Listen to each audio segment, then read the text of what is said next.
미국 콜로라도 스프링스에 한 남자가 살고 있습니다. 어느 날 그에게 전화 한 통이 걸려와요. 그의 어머니로부터 걸려온 전화였는데요. 이 남자의 아내가 얼마 전에 어린 아이를 출산했거든요. 아마도 손주의 안부가 궁금해서 전화를 해온 것 같았어요. 안녕 아들. 내가 얼마 전에 만들어 보낸 아기 옷이 우리 손주한테 잘 맞을지 모르겠네. 한 6개월에서 9개월 때쯤 입히면 될 거야. 이윽고 엄마와의 전화 통화를 끊고 이 아들은 다큐멘터리 취재진에게 이렇게 말합니다. 제 인생 멘토가 저한테 해준 말이 있거든요. 친구를 가까이 둬라. 그리고 적은 더 가까이 둬라. 저는 제 어머니한테 그렇게 하고 있습니다. 어머니를 적이라고 표현하는 이 남자. 이 남자의 인생에 대체 무슨 일이 있었던 걸까요? 알고 싶은 이야기 제이, 오늘은 실제 사건 전해드립니다. 좋아요, 구독은 영상 제작에 큰 힘이 됩니다. 그럼 오늘의 이야기 시작합니다. 미국 알래스카주 페어뱅크스, 제임스 보든이라는 이름의 한 남자가 살고 있었습니다. 그는 1997년 8월에 군에 입대를 하게 됩니다. 아직까지 자기가 뭘 잘하는지, 뭘 좋아하는지 잘 모르긴 하지만 어떤 임무가 주어졌을 때 집중해서 그걸 끝까지 해내는 이런 거에는 자신이 있었기 때문에 군대가 적성에 잘 맞을 것 같았다고 해요. 또 사실 아무것도 할 게 없는 알래스카에서 하루빨리 탈출하고 싶기도 했고요. 보드는 알래스카에서 조금 떨어져 있는 콜로라도주의 포트 카슨이라는 곳에 배치가 됩니다. 처음 입대했을 때는 뭐가 뭔지도 모르고 낯설기만 했는데 거기서 자기 인생에 정말로 중요한 사람, 좋은 리더를 한 명 만나게 돼요. 리차드라는 사람이었는데요. 그는 훌륭한 리더십을 가진 리더였고 여러 병사들에게 좋은 본보기가 되는 사람이었습니다. 이 리처드에게는 아내와 어린 아들이 하나 있었는데요. 아내의 이름은 태미, 아들의 이름은 크리스찬입니다. 리처드는 자신의 부대가 주둔하는 지역 바로 옆에 살고 있었어요. 그래서 가끔씩 군인 친구들을 집으로 초대해 바베큐 파티를 열기도 하고 운동을 같이 하기도 합니다. 조금 전 소개해드렸던 인물 보든도 이 리처드의 집에 자주 놀러가면서 정말 가족처럼 친해졌어요. 그렇게 무난하고 나름대로 즐거웠던 군 복무를 마치고 리처드가 2001년 4, 5월경 현역에서 물러납니다. 그 이후에도 여전히 군 동료들이랑 자주 어울리면서 즐거운 시간들을 보내고 있었다고 해요. 제대한 지 한 달쯤 후에는 친구들 가족과 다 같이 유타로 배로 여행하려고 계획도 하고 있었습니다. 그런데 여행을 앞두고 갑자기 한 이틀 동안 몸이 안 좋아서 병원 진료를 받게 됐어요. 병원에 간 리처드는 연쇄상구균 감염으로 진단을 받았고 항생제를 받아서 집으로 돌아왔습니다. 그로부터 사흘째 되는 날, 2001년 6월 18일 아침, 리처드는 침대에서 죽은 채 발견이 됐어요. 이날은 아버지의 날이었다고 합니다. 눈에 넣어도 아프지 않을 사랑하는 어린 아들 크리스천을 두고 리차드는 28이라는 젊은 나이에 갑작스럽게 세상을 떠났어요. 리처드를 많이 의지하며 믿고 따랐던 후임인 보드는 그가 죽자 한동안 완전히 삶의 의욕 자체를 잃어버립니다. 그들은 피가 섞이지 않았다 뿐이지 정말 가족이나 다름이 없었거든요. 이 당시 보드는 너무 큰 슬픔에 휩싸여 정신적으로 지쳐서 그냥 다 관두고 싶은 생각밖에 안 들었다고 합니다. 군에서 완전히 퇴역하고 싶었대요. 그런데 문제가 한 가지 있었습니다. 군에서 나갈 준비를 하는 동안 지낼 곳이 없었던 거예요. 어떡하지? 고민을 좀 하고 있는데 리처드의 아내 태미에게서 연락이 옵니다. 한국식 정서로 표현을 하자면 친했던 형 내지는 상사의 아내니까 형수님 정도가 되겠죠. 태미는 남편의 후임인 보든이랑 평소에 따로 연락을 주고받던 사이는 전혀 아니었는데 어떻게 번호를 알아내서 연락이 왔다고 합니다. 그리고는 이런 제안을 합니다. 저기 우리 집에 남는 방이 있는데 여기서 지낼래요? 보드는 태미의 이런 제안이 굉장히 반가웠어요. 월세도 안 받고 방을 내주겠다니 완전 땡큐였죠. 또한 리처드와 보든이 근무하던 그 군대에서는 함께하는 팀원을 가족이라고 생각하고 그 가족들을 챙기는 걸 아주 중요시했다고 합니다. 보든이 태미의 집에 들어가게 된 건 물론 자기가 살 곳이 필요해서이기도 했지만 리차드에 대한 의리 때문이기도 했어요. 아빠를 잃은 크리스찬에게 아빠 혹은 삼촌 또는 형처럼 남성 역할 모델이 되어주고 또 남편을 잃은 태미에게도 든든한 도움을 주고 싶었던 거죠. 2002년 12월 23일 보든은 태미와 크리스천이 살고 있는 집으로 이사해 들어가는데요. 태미는 보든에게 2층에 있는 방 하나를 내어주고 중요 서류를 보관할 수 있도록 금고도 빌려줬어요. 보든은 여기에 자신의 출생증명서나 사회보장카드 같은 중요 서류들을 안전하게 보관할 수 있었죠. 이렇게 느슨한 형태의 가족으로 함께 살아가는 세 사람. 나름대로 합이 좋았습니다. 리차드의 아들 크리스찬은 보든을 정말 친형처럼 생각했고 잘 따랐어요.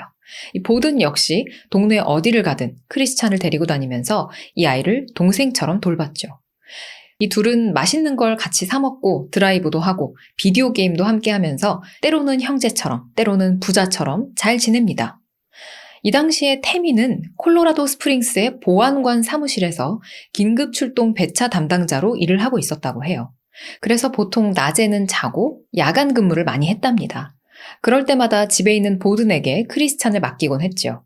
태미는 남편도 잃었고 일하는 시간도 막 낮밤이 바뀌어 있었지만 적어도 육아에 대해서는 상당히 수월한 삶을 살고 있었습니다. 근데 이게 시간이 지날수록 점점 더 심해지는 거예요. 태미는 이제 주말뿐만 아니라 추수감사절이나 성탄절 같은 정말 가족끼리 같이 보내야 하는 그런 날에도 자기 시어머니한테 전화를 해서는 어머니, 저 파티 가야 되는데 크리스찬 좀 봐주실래요? 이러기도 하고 또 저 남자친구하고 어디 좀 가려고 하는데 거기 크리스찬은 못 데려가요. 이러기도 했답니다.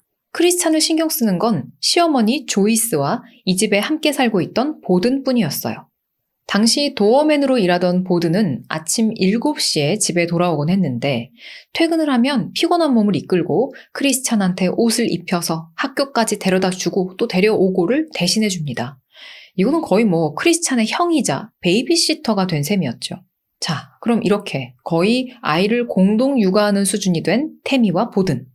이 두 사람 사이에 혹시 어떤 연애와 관련한 그런 기류가 생겨났을까요? 전혀 아닙니다. 두 사람은 진짜 딱 그냥 룸메이트처럼 지냈다고 해요. 그 이상도 그 이하도 아니었습니다. 두 사람은 가끔 함께 술을 마시긴 했지만 포옹과 같은 가벼운 스킨십조차 절대 하지 않았고 각자의 분리된 삶을 살았어요. 아무래도 존경하던 상사의 와이프였기 때문에 보든이 더 유독 조심하기도 했었겠죠. 그래도 사람들은 아유 젊은 남녀가 저렇게 애 같이 키우면서 한 집에 사는데 무슨 일이 안 생기겠냐고 두 사람 진짜 사귀는 거 아니냐고 많이들 묻곤 했습니다. 하지만 정말로 아니었대요. 심지어 두 사람은 각자 다른 남친 여친을 따로따로 만나고 데이트도 하고 있었습니다. 2004년 8월 보든이 태미의 집에 들어와 살기 시작한 지 20개월이 지났어요. 어느 날 태미가 자기 남자친구랑 싸웠다고 하면서 울적하다, 술이 필요하다라고 하며 보든에게 술 한잔 하자고 제안을 합니다. 보든은 그날 밤 술을 마실 생각이 없었지만 너무나 우울해하는 태미를 보고는 아휴 그래 에라 모르겠다 하면서 그냥 같이 마셔줬다고 해요. 이 태미가 가장 좋아하는 술은 투아카밤이라는 칵테일이었는데요. 이게 투아카하고 레드불 음료를 섞은 거라고 합니다. 태미와 보든 이 두 사람은 이 투아카밤을 제조해서 마시고 있었는데 이 보든이 그렇게 술을 잘 못 마시는 사람이 아니었거든요. 근데 그날 밤에는 한 잔을 다 마셨나? 안 마셨나? 그게 기억도 안 나는 상태에서 그 전에 완전히 고주망태가 되어버렸다고 합니다. 근데 뭔가 이상했어요. 이거는 그냥 메슥거리는 수준이 아닌 거예요. 단순히 술을 많이 마셔서 그런 거랑은 차원이 다르게 엄청나게 어질어질했다고 합니다. 보든은 내가 요새 좀 컨디션이 안 좋나? 내 몸에 좀 문제가 생겼나? 하고 생각했어요. 그렇게 2층에 있는 자기 방으로 기어 올라가 쓰러지듯 잠에 든 보든. 다음날 아침 출근 준비를 해야 되는데 걷는 건 고사하고 몸을 이렇게 일으키기도 어려웠습니다. 그래서 일단은 방에서 나가 욕실로 가보자, 가서 샤워를 하자 이런 생각으로 보든은 욕실까지 기어서 갔대요. 대단하죠? 이 정도면 그냥 출근을 하루 쉴만도 한데 출근 준비를 어떻게든 해보려고 한 겁니다. 그리고 얼마 후 이 집 아들 크리스찬이 욕실에서 쓰러져 있는 보든을 발견합니다. 보든은 샤워를 하려던 참이었기 때문에 완전히 발가벗은 채로 정신을 잃고 대자로 뻗어 있었어요.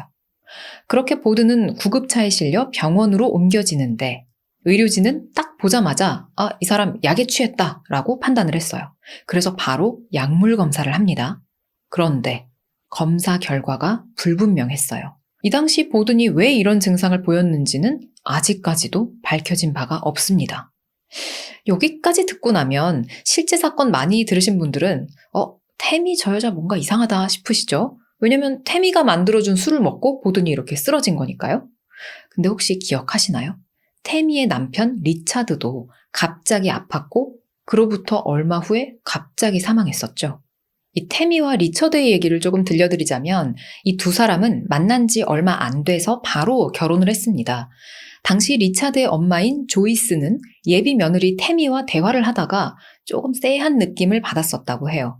이 집안이 뭘 가졌고 뭘 가지지 못했는가 막 이런 걸 따지고 드는 태미를 보면서 조이스는 얘가 우리 아들을 사랑해서가 아니라 뭔가 물질적인 걸 바라고 결혼을 하려는 건가 싶었다고 합니다. 하지만 어쨌든 결국 둘은 결혼을 했어요.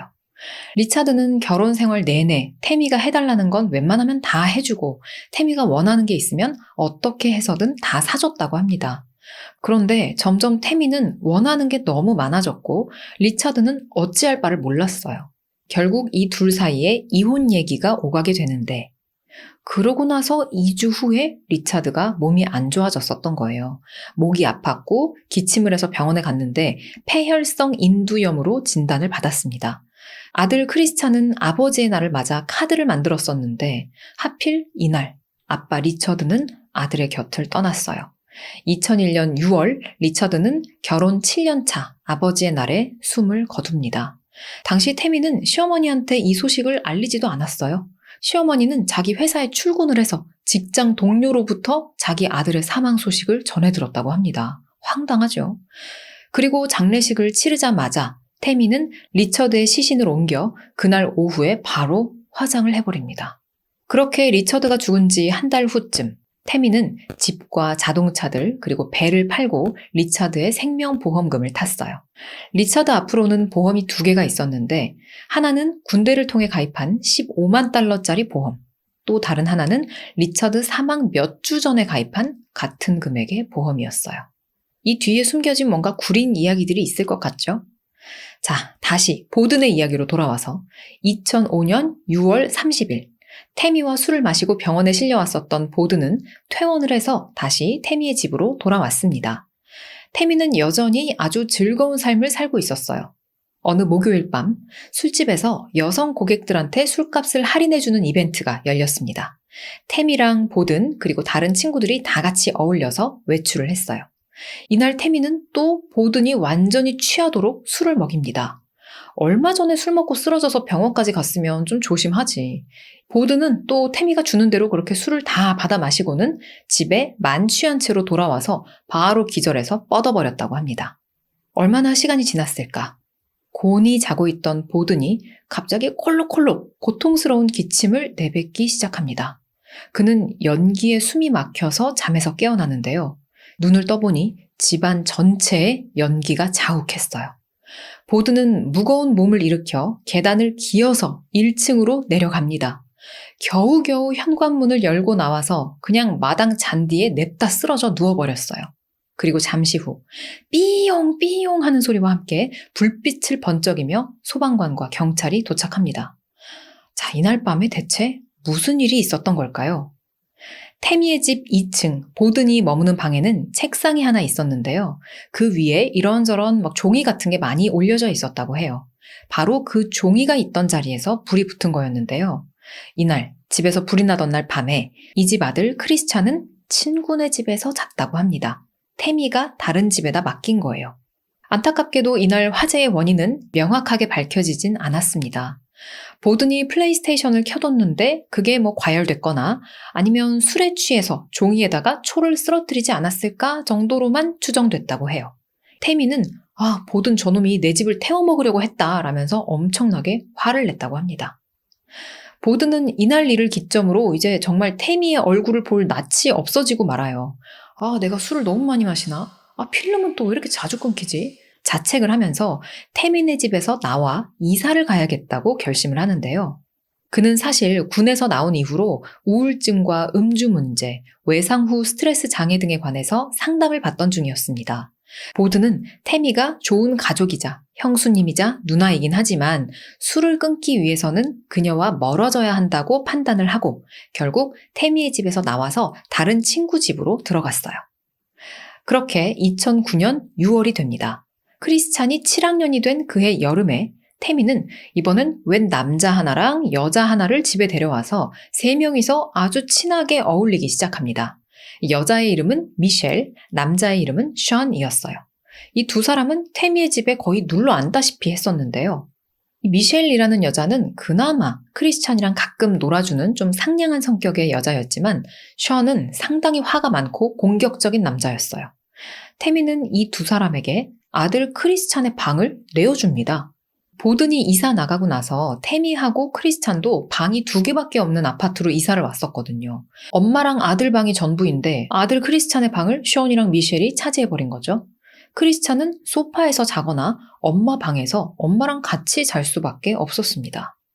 그런데 대체 태미, 미셸, 션, 이 세 사람은 어떻게 친해진 것이며 이 셋이서 맨날 뭘 하는 걸까요? 태미는 아들 방까지 주고서 왜 이들을 자기 집에 머물게 한 걸까요? 이 세 사람은 아마도 함께 약을 했던 듯합니다. 아주 무서울 정도로 센 약들을 하고 있었어요. 설상가상으로 이 션이라는 남자는 총까지 소지하고 있었는데 이걸 크리스찬도 알고 있었다고 합니다. 그래서 션과 함께 사는 게 늘 조마조마하고 무서웠대요. 그가 작은 일로도 막 화를 내고 승질을 내기도 했거든요. 크리스찬은 엄마인 태미한테 가서 나 너무 무섭다고 말을 해보기도 했지만 엄마 태미는 들은 척도 안 하거나 듣고도 아무런 반응이 없었다고 해요. 2009년 7월 이 시기에는 태미가 건설회사의 경리이자 사업 매니저로 일을 하고 있었는데요. 신원 도용, 신용카드 사기, 수표 사기 등으로 걸려서 회사에서 해고가 됩니다. 태미는 회사 돈을 유용하고 부도수표를 발행하기도 했으며 이걸 또 현금화하기까지 했어요. 근데 이게 중요한 게 아니고 사실은 이 일을 계기로 해서 더 큰 사건의 실마리가 뒤에서 밝혀지게 됩니다. 끝까지 들어주세요. 한편 이 태미의 집에서 나온 보드는 취직이 너무 안 돼서 빈털터리가 되고 맙니다. 굉장히 우울한 시간들을 보내고 있었다고 해요. 그래서 그는 어쩔 수 없이 부모님한테 전화를 해서 자기 상황을 다 털어놓은 후에 부모님 도움을 받아 새 출발을 하기로 결정을 합니다. 원래 자기가 있었던 고향 알래스카로 돌아가서 대학을 졸업하겠다라는 계획을 세운 거죠. 새로운 삶을 살겠다는 의지로 내린 결정이었는데 이 때문에 굉장히 충격적인 일을 초래하게 됩니다. 알래스카로 가기 직전 보드는 태미와 크리스찬에게 나 이제 알래스카로 떠나 하고 소식을 전합니다. 크리스찬은 너무 슬펐어요. 안 그래도 이제 따로 살아서 매일 못 봐 서운했는데 알래스카로 가버리면 보든 형을 영영 잃는 것 같은 그런 기분이 들었거든요. 근데 엄마 태미의 반응이 좀 이상합니다. 당시 크리스찬의 기억으로 엄마는 그 소식을 전해 듣고 화가 많이 났었다고 해요. 뭐 서운하거나 슬픈 게 아니라 화가 났다? 엄마는 대체 왜 화가 났을까? 크리스찬은 이상하다 그리고 무섭다는 기분에 휩싸인 채 엄마와 션 그리고 미셸이 약에 취해 떠드는 걸 지켜봅니다.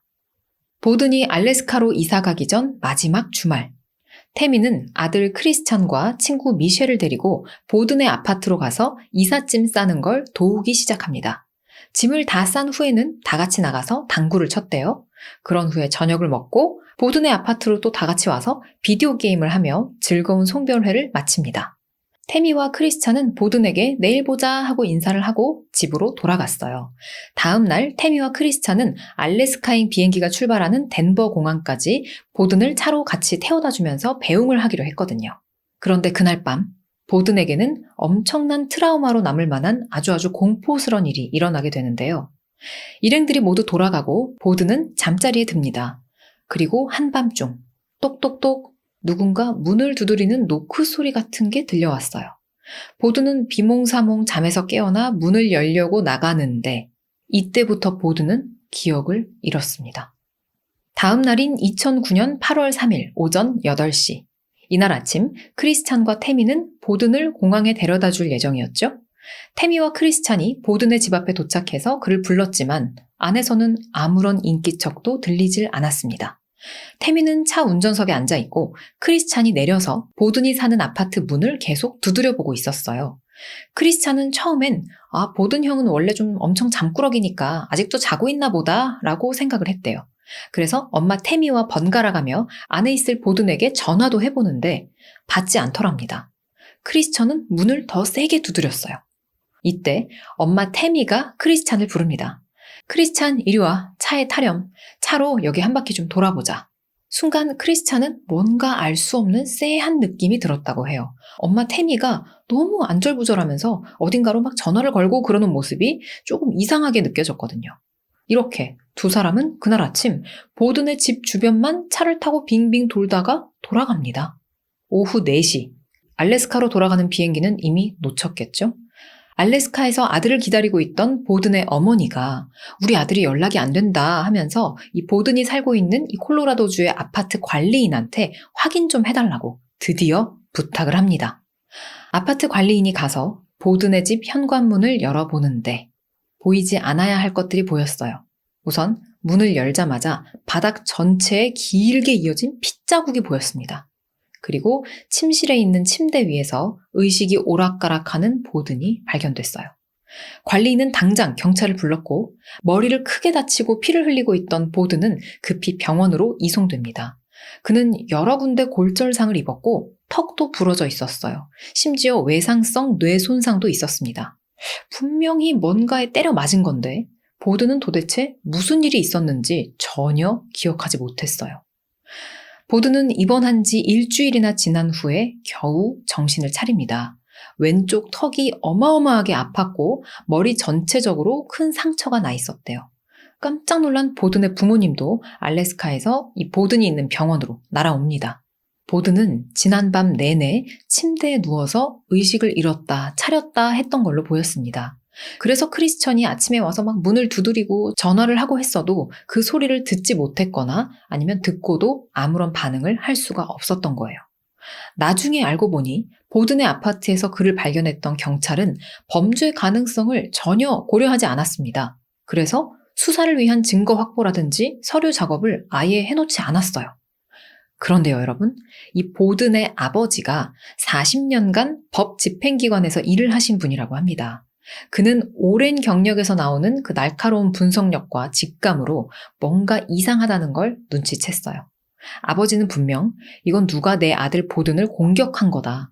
혼자 있다가 이 정도로 다칠 수는 없다. 이 정도로 부상을 입으려면 타인에 의한 공격을 받았던 게 분명하다라고 확신을 합니다. 그리고 마침 이 보든의 부모님은 보든을 보러 콜로라도에 올 때 급하게 방문한 것임에도 불구하고 평소에 갖고 다니던 카메라 장비 세트를 가져오셨대요. 보든의 아버지는 이 카메라를 갖고 보든의 아파트에 가서 보든의 어머니는 이제 너무 놀랄까봐 못 들어오게 막으시고 그 범죄 현장 사진을 직접 다 찍었다고 합니다. 그리고 그렇게 자세히 기록을 남기면서 보든의 아버지는 더욱더 확신을 하셨대요. 여기서 분명히 수상한 움직임이 있었다. 이건 절대로 사고가 아니다. 얼마 후 태미와 크리스찬은 보든을 보러 병원으로 갑니다. 보든은 당시 머리 쪽에 너무 큰 손상을 입어서 정신적으로 약간 어린아이나 마찬가지인 상태였어요. 심지어 일부 기억도 잃어버려서 그렇게 아끼던 크리스찬이 누군지 알아보지도 못합니다. 말을 할 때에는 문장 하나를 채 만들질 못했고 지금 자기가 있는 곳이 어딘지도 몰랐어요. 태미는 그의 곁에서 이상하게 좌불안석, 안절부절하면서 보든의 침대 곁을 지켰습니다. 어떤 식으로든 보든의 가족들을 도우려고 막 오버해서 애를 썼대요. 보든은 그렇게 콜로라도 스프링스의 병원에 있다가 부모님과 함께 알래스카로 돌아가요. 그때도 그는 겨우 움직일 수 있는 약간 좀비 같은 상태였다고 하는데요. 과연 다시 예전 같은 인지 능력을 되찾을 수 있을까? 그건 미지수였어요. 어린 크리스찬은 보든을 둘러싼 일련의 사건들을 다 지켜보면서 어린 나이긴 했지만 뭔가 이상한 낌새를 눈치챕니다. 사실 보든이 다친 그 사건 당일 밤에 크리스찬은 집에서 잠을 자다가 중간에 잠깐 깼었는데 깜깜한 새벽에 집에 아무도 없더래요. 엄마는 물론 션과 미셸도 없었고요. 크리스찬은 다 같이 보든하고 술을 마시러 나갔나 보다 라고 생각하면서 그냥 다시 잤다고 합니다. 그런데 다음 날 일어나서 보니까 집 거실에 웬 못 보던 야구 방망이가 놓여 있는 거예요. 크리스찬은 뭔가 정확하게 설명할 순 없지만 엄마가 하면 안 되는 무언가를 하고 있다는 느낌, 그리고 보든이 넘어져서 머리를 어디에 부딪혀서 다쳤다라고 하는데 절대 그런 게 아닐 거라는 느낌이 들기 시작해요. 자, 템이 이 여자 대체 뭐 하는 여자일까요?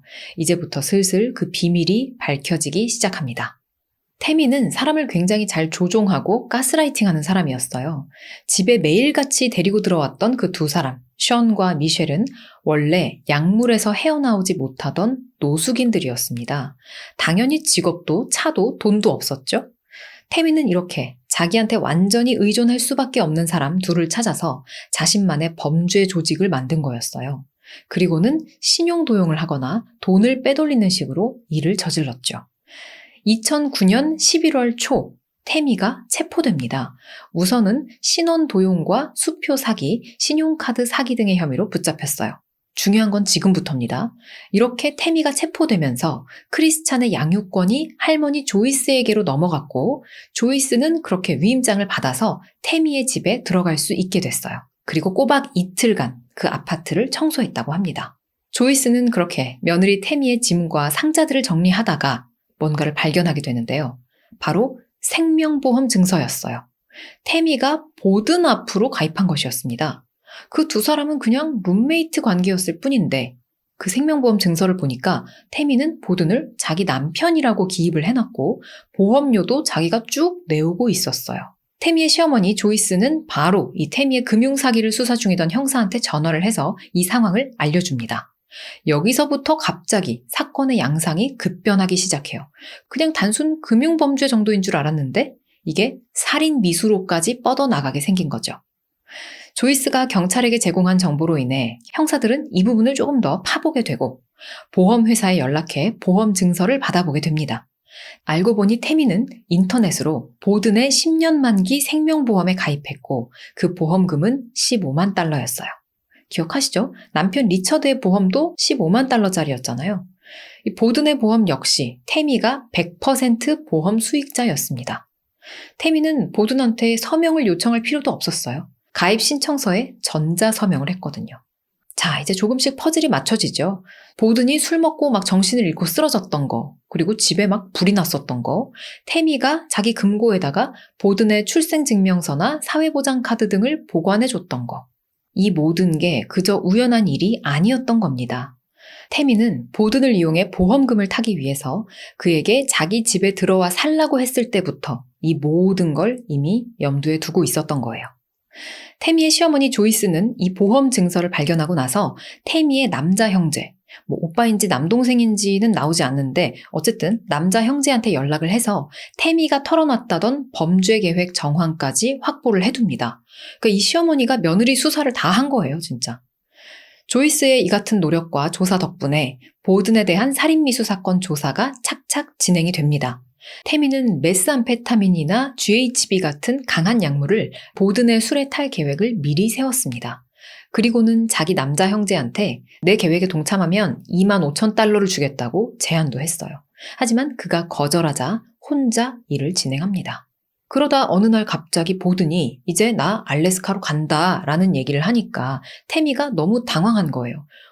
나 쟤 죽여서 보험금 타야 되는데 지금까진 계속 실패했는데 가긴 어딜 가 싶었던 거죠. 그래서 서둘러 최후의 수단을 쓴 겁니다. 션과 미셸을 끌어들였었죠. 이 중에 남자인 션한테 시켜서 야구방망이로 보든을 때려 죽여라 라고 명령한 겁니다. 태미가 보든을 일부러 죽이려고 했다는 게 알려지자 주변인들은 모두 하나같이 그럼 리처드는? 하고 얘기합니다. 리처드의 죽음도 태미하고 관련이 있는 거 아니야? 그런 생각이 든 거죠. 하지만 증명할 방법이 없어요. 태미가 이미 시신을 화장해버려서 그 어떠한 증거도 찾을 수가 없기 때문입니다.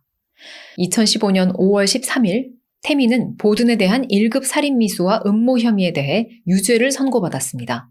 쇼는 보든에 대한 1급 살인미수 혐의를 인정하고 26년형을 선고받았고 미셸은 1급 절도 혐의를 인정하고 15년형을 선고받았어요. 태미는 48년형을 선고받고 현재 복역 중입니다. 하지만 태미는 결국 남편이었던 리처드의 죽음과 관련해서는 그 어떤 혐의로도 기소되지 않았어요. 크리스찬은 엄마가 유죄 판결과 장기 징역을 선고받은 후에 어떤 반응을 보였을까요? 엄마와의 인연을 완전히 끊지는 않았어요. 이 이야기 맨 처음에 말씀드렸던 그 엄마하고 아들은 바로 태미와 크리스천의 얘기였습니다. 크리스천은 엄마 태미한테 언제든지 전화하셔도 돼요 라고 하고 교도소로부터 걸려온 전화를 꼬박꼬박 받아주긴 하지만 그건 엄마 태미를 염려하거나 사랑이 남아있어서 그런 게 아니고 무슨 꿍꿍이 속인지 감시를 하면서 알고 있기 위해서예요.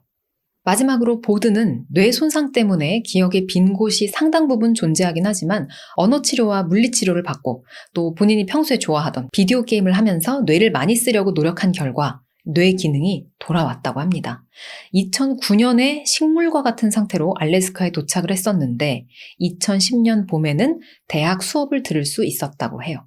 지금까지도 태미일로 인한 트라우마로 상담을 받고 있긴 하지만 건강하게 잘 지내고 있다고 합니다. 참 다행이죠. 오늘의 이야기는 여기까지입니다. 이 포트카스는 검색해보니까 포트 아니고 fort, 더라고요. 예전에 댓글에 아니 아직도 F하고 P하고 구분 안 하는 사람이 있냐면서 혼쭐을 내셨던 분이 계시거든요.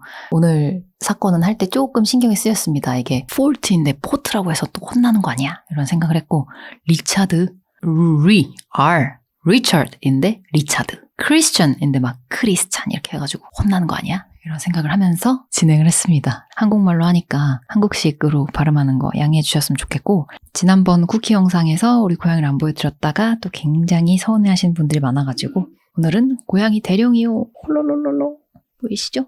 네, 공디 토닥토닥 해주면서 오늘 영상을 마치도록 하겠습니다. 오늘도 시청해주신 여러분 고맙습니다.